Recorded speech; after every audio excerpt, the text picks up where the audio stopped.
What's up everyone? John Rettinger from TechnoBuffalo here with an unboxing for you that I'm really excited about. This is the white 32 gig iPad 2 Verizon 3G model. Let's go ahead and dig in.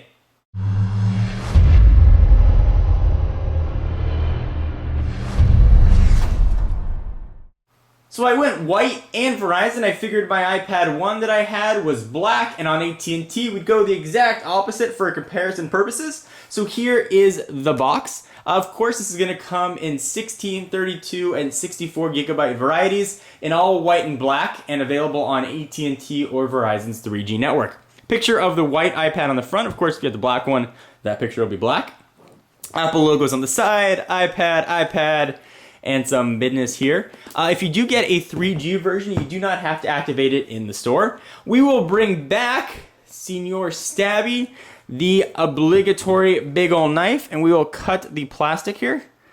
Go ahead and slice that on open. Let's see if that's enough to peel back this plastic.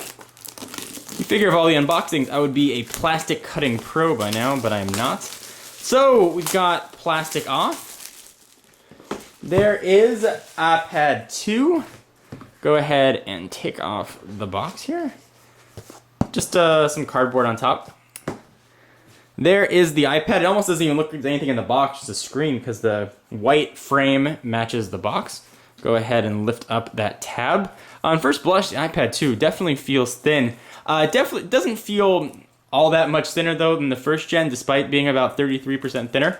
Push it off to the side for just one moment. We'll see what else we're going to get in the box, although it's probably not going to be too surprising. Here we've got your Designed by Apple in California. The question I always get, are there Apple stickers?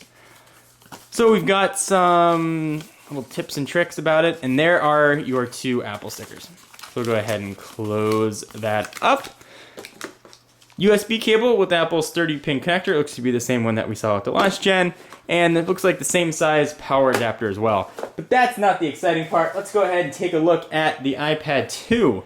Alright, so now that we've got the iPad 2 out of the box, let's go ahead and take a look. It's going to be very familiar to anybody who's seen an iPad or really any Apple device recently. It's mostly all screen with the exception of that one home button right on the front. Of course, this one is in white. Let's do a real quick tour. On the front, you've got a new VGA camera for FaceTime. You can take video or stills with it, although presumably not at the highest quality. On the left, you're going to have nothing. You can see that tapered design. On the right, you've got your volume rocker up and down, and you've got a rotation lock or a mute switch. You can now choose what you'd like that to be. On the back, the Verizon or AT&T 3G models are going to be adorned with a black antenna. If you have the Wi-Fi only model, it's going to be just aluminum or aluminium, depending on where in the world you are. And we've got a rear camera capable of shooting 720p video. It would also take stills. We've got a power and lock button on the top right there. 3.5mm headset jack, which is non-recessed. On the bottom, 30-pin connector. It's Apple's proprietary. It's now actually become a standard. It seems kind of weird to say proprietary standard. And a new redesigned speaker, which is located right on the bottom. Previous generation iPads had the speaker right next to the 30-pin connector.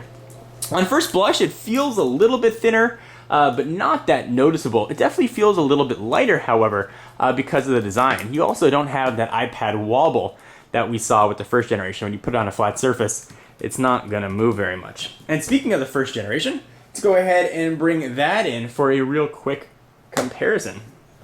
So here is Gen 1 iPad. You can see there's that little bit of wobble that I was talking about. Let's go ahead and stack these guys right on top of each other so you can see the 33% thinness difference, and to help you decide whether or not this is going to be the right iPad for you. If you go with the AT&T model, this is the Verizon version, as I mentioned. You also have a micro SIM slot as well. So here is the iPad 2. Also for demonstration purposes, and I'll show you this in upcoming videos, I have a smart cover. This is the red leather version, and it also has a microfiber cleaning cloth sort of embedded in it on the other side. I'll do a full demonstration of this as well and see if it's going to be worth your hard-earned money.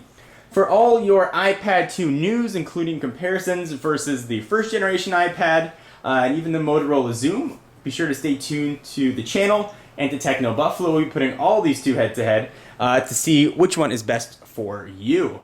And speaking of the Motorola Zoom, let's bring that in too for a real quick size comparison. We'll go ahead and stack them. You can see that there's definitely a difference there. iPad 2 is a little bit thinner, but the Zoom is definitely a little bit narrower.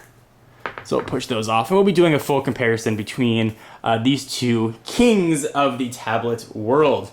Anyway, I am John Rettinger, and I will see you in the next video. Bye-bye.